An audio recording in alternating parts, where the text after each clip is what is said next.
500-600 টাকায় mineral engine oil 12 থেকে 1500 kilometre use না করে 1000-1200 টাকায় ফুল সিনথেটিক অয়েল 2.5 থেকে 3000 কিলোমিটার ইউজ করুন।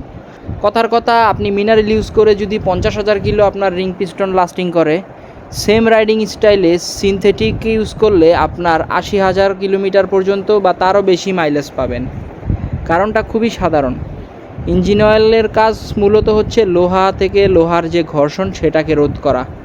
মিনারেল অয়েলে ঘর্ষণ রোধ করার জন্য যেসব high performance anti wear additive যেমন জিঙ্ক, বোরন, ফসফরাস এসব থাকা প্রয়োজন, তা পর্যাপ্ত পরিমাণে থাকে না, যেটা ফুল সিনথেটিকে পর্যাপ্ত পরিমাণে থাকে এবং লং ড্রেন পিরিয়ডেও ইঞ্জিন ধাতব ক্ষয় থেকে রক্ষা পায়। এছাড়াও সিনথেটিক অয়েলে হাই কোয়ালিটি ডিটারজেন্ট থাকে যা ইঞ্জিন অয়েল ড্রেন দেওয়ার সময় সমস্ত ময়লা গাদ নিয়ে বের হয়, যার কারণে ইঞ্জিনের ভেতরে বেশ পরিষ্কার থাকায় পরবর্তী ইঞ্জিন অয়েল দিলেও সেটা ভালো লুব্রিকেশন দেয়।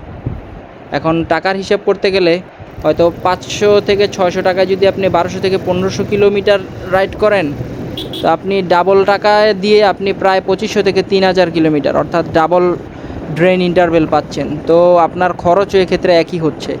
তো যেহেতু একই খরচ হচ্ছে, সো আমার মতে আপনারা ফুল সিনথেটিক ইউজ করলে আপনার রিং পিস্টন যেহেতু দীর্ঘদিন লাস্টিং করবে, সো এটাই আপনার জন্য লাভজনক এবং এতে বাইকও স্মুথলি চলে এবং ওভারহিট থেকেও রক্ষা পায়। বিশেষ করে হাইওয়ে এবং লং রাইডের ক্ষেত্রে এর প্রয়োজনীয়তা ভালোভাবে উপভোগ করা যায়, ভালোভাবে বোঝা যায়। তো আজকে এই পর্যন্তই। This is mister low RPM, see you again.